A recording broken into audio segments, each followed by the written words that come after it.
Hi ಎಲ್ರಿಗೂ ನಮಸ್ಕಾರ. ರಾಶಿರಂಗಕ್ಕೆ ಎಲ್ರಿಗೂ ಸ್ವಾಗತ.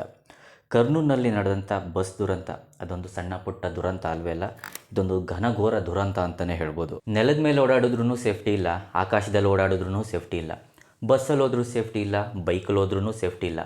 ನಾವು ಸರಿಯಾಗಿ ಹೋಗ್ತಿದ್ರು ಎದುರುಗಡೆ ಅವನು ನೆಟ್ಟಿಗೆ ಬರ್ತಾನೋ ಇಲ್ವೋ ಅನ್ನೋದು ಗ್ಯಾರಂಟಿ ಇಲ್ಲ. ಹಬ್ಬ ಮುಗಿಸ್ಕೊಂಡು ನಗ್ನಗ್ತಾ ತಮ್ಮ ಕೆಲಸಕ್ಕೆ ವಾಪಸ್ ಬರ್ತಿದ್ದಂಥ 19 ಜನ ಅಮಾಯಕರು ವಿಧಿಯ ಆಟಕ್ಕೆ ಬಲಿಯಾದರು. ಈ ಘಟನೆ ಬಗ್ಗೆ ನಾವೆಲ್ಲ ಅಂದ್ಕೊಂಡಿರೋದು ಒಂದಾದರೆ ಅಲ್ಲಿ ನಡೆದಿರೋದೇ ಇನ್ನೊಂದು. ತನಿಖೆ ಮಾಡ್ತಾ ಮಾಡ್ತಾ ಸ್ಫೋಟಕ ಮಾಹಿತಿಗಳು ಹೊರಗಡೆ ಬರ್ತಾ ಇದ್ದಾವೆ.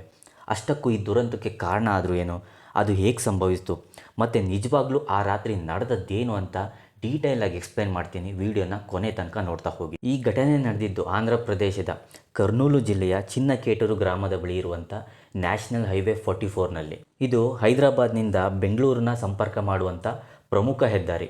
ಈ ದುರಂತಕ್ಕೀಡಾದ ಬಸ್ಸು ಖಾಸಗಿ ಸಂಸ್ಥೆಯಾದ ವಿ ಕಾವೇರಿ ಟ್ರಾವೆಲ್ಸ್ಗೆ ಸೇರಿದ್ದು. ಇದು ಹೈದರಾಬಾದ್ನಿಂದ ಬೆಂಗಳೂರು ಕಡೆಗೆ ಬರ್ತಾ ಇರುತ್ತೆ. ಈ ಇನ್ಸಿಡೆಂಟ್ ನಡೆದಿದ್ದು ಅಕ್ಟೋಬರ್ 24ನೇ ತಾರೀಕು ಶುಕ್ರವಾರ ಆಲ್ಮೋಸ್ಟ್ ಬೆಳಗಿನ ಜಾವ 3 ಗಂಟೆ ಟೈಮ್ನಲ್ಲಿ. ಮೊದಲೇ ಹೇಳಿ ಕೇಳಿ ಅದು ಸ್ಲೀಪರ್ ಬಸ್.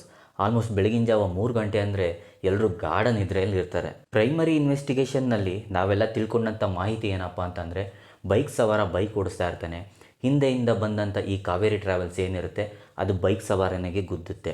ಆ ಗುದ್ದಿದ ನಂತರ ಆ ಬೈಕು ಬಸ್ ಚಕ್ರದಡಿ ಸಿಲುಕಿ ಅದು ಒಂದಷ್ಟು 200 ಮೀಟ್ರಷ್ಟು ದೂರ ಆ ಬೈಕನ್ನು ಎಳ್ಕೊಂಡೋಗಿ ಅದು ಸ್ಪಾರ್ಕ್ ಕ್ರಿಯೇಟ್ ಆಗಿ ಆ ಬಸ್ ಹೊತ್ಕೊಳ್ಳುತ್ತೆ ಅಂತ ನಮ್ಮೆಲ್ರಿಗೂ ಗೊತ್ತಿದ್ದಂಥ ವಿಷಯ. ದೇಶವನ್ನೇ ಬೆಚ್ಚಿ ಬೀಳಿಸುವಂಥ ಈ ಕರ್ನೂಲ್ ಬಸ್ ದುರಂತಕ್ಕೆ ಈಗ ಸ್ಫೋಟಕ ಟ್ವಿಸ್ಟ್ ಸಿಕ್ಕಿದೆ.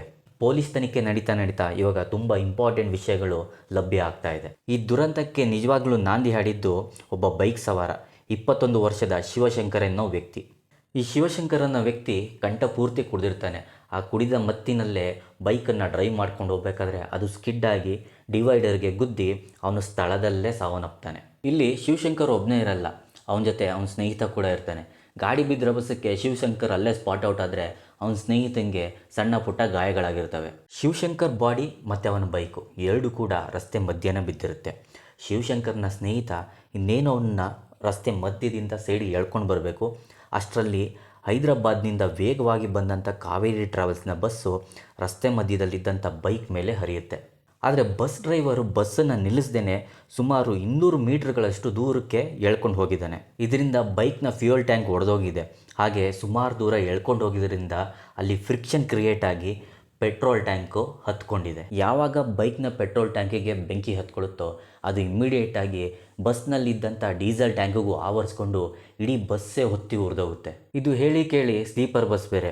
ಯಾವಾಗ ಬೆಂಕಿ ಹತ್ಕೊಂತೋ ಅದರ ಡೋರ್ ಕೂಡ ಓಪನ್ ಆಗಿಲ್ಲ. ಯಾರೋ ಒಬ್ಬರು ಎಮರ್ಜೆನ್ಸಿ ಗ್ಲಾಸ್ ಹೊಡೆದ್ರಿಂದ ಒಂದಷ್ಟು ಜನ ಪಾರಾಗಿದ್ದಾರೆ. ಬೆಳಗಿನ ಜಾವ 3 ಗಂಟೆ ಬೇರೆ, ಎಲ್ಲರೂ ಗಾಢ ನಿದ್ದೆಯಲ್ಲಿರ್ತಾರೆ. ಆ ಸಂದರ್ಭದಲ್ಲಿ ಎದ್ದ ತಕ್ಷಣ ಏನು ಮಾಡಬೇಕು ಅಂತ ಯೋಚನೆ ಮಾಡೋಷ್ಟರಲ್ಲೇ 19 ಜನರ ಪ್ರಾಣ ಹಾರಿ ಹೋಗಿರುತ್ತೆ. ಈ ದುರಂತಕ್ಕೆ ಮುಖ್ಯ ಕಾರಣ ಆದರೂ ಏನು? ಈ ಘಟನೆ ಕೇವಲ ಒಂದು ಅಪಘಾತ ಅಲ್ಲ, ಬದಲಿಗೆ 3 ನಿರ್ಲಕ್ಷ್ಯಗಳ ಫಲಿತಾಂಶನೇ ಅಂತ ಹೇಳ್ಬೋದು. ಮೊದಲನೇದು, ಈ ಇನ್ಸಿಡೆಂಟ್ಗೆ ಫಸ್ಟು ಮೇಯ್ನ್ ರೀಸನ್ ಅಂದರೆ ಆ ಶಿವಶಂಕರ್ ಅನ್ನೋ ವ್ಯಕ್ತಿ. ಅವನು ಕುಡಿದು ಗಾಡಿ ಓಡಿಸಿಲ್ಲ ಅಂದರೆ ಈ ಘಟನೆ ಸಂಭವಿಸ್ತಾನೆ ಇರಲಿಲ್ಲ. ಈ ದುರಂತಕ್ಕೆ ಎರಡನೇ ಕಾರಣ ಬಸ್ ಡ್ರೈವರು. ಅವತ್ತು ಮಳೆ ಬರ್ತಿದ್ರೂ ಕೂಡ ತುಂಬ ಸ್ಪೀಡಾಗಿ ಬಸ್ಸನ್ನು ಡ್ರೈವ್ ಮಾಡ್ತಾ ಇರ್ತಾನೆ. ಮಿನಿಮಮ್ ಸ್ಪೀಡ್ನಲ್ಲಿ ಬಸ್ನ ಡ್ರೈವ್ ಮಾಡಿದರೆ ರಸ್ತೆ ಮಧ್ಯೆ ಏನಿದೆ ಅಂತ ಗೊತ್ತಾಗ್ತಿತ್ತು. ಹಾಗೆ ಆ ಬೈಕು ಬಸ್ನ ಅಡಿಯಲ್ಲಿ ಸಿಗದೆ ಹೋಗಿದ್ದಿದ್ರೆ ಈ ದುರಂತ ಸಂಭವಿಸ್ತಾನೆ ಇರಲಿಲ್ಲ. ಇನ್ನು ಮೂರನೇ ರೀಸನ್ ಬಂದ್ಬಿಟ್ಟು ಸೇಫ್ಟಿ ಲ್ಯಾಬ್ಸ್. ಇದು ಸ್ಲೀಪರ್ ಬಸ್ ಆಗಿದ್ದರಿಂದ ಇಮ್ಮಿಡಿಯೇಟಾಗಿ ಯಾರಿಗೂ ಆಚೆ ಬರೋಕ್ಕೆ ಸಾಧ್ಯ ಆಗಿಲ್ಲ. ಆ ಟೈಮ್ನಲ್ಲಿ ಎಮರ್ಜೆನ್ಸಿ ಎಕ್ಸಿಟ್ ಕೂಡ ಸರಿಯಾಗಿ ಓಪನ್ ಆಗಿಲ್ಲ.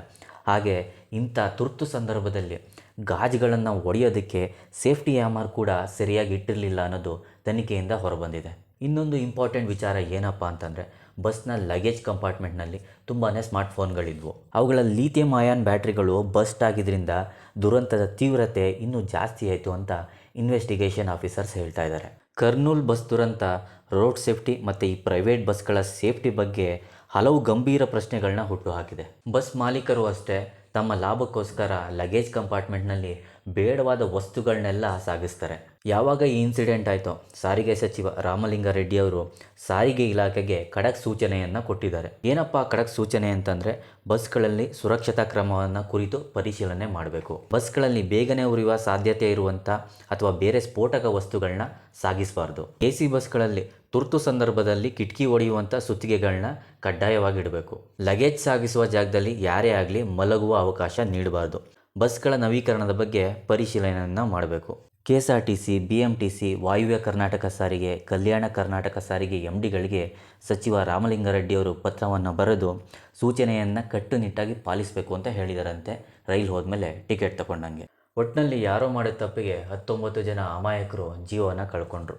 ಮಾಹಿತಿ ಇಷ್ಟ ಆಗಿದರೆ ಎಲ್ಲರೂ ಲೈಕ್ ಮಾಡಿ, ಶೇರ್ ಮಾಡಿ, ಕಮೆಂಟ್ ಮಾಡಿ, ಹಾಗೆ ಚಾನಲ್ಗೆ ಸಬ್ಸ್ಕ್ರೈಬ್ ಮಾಡೋದನ್ನು ಮಾತ್ರ ಮರಿಬೇಡಿ. ಮತ್ತೆ ಮುಂದಿನ ವಿಡಿಯೋದಲ್ಲಿ ಸಿಗೋಣ.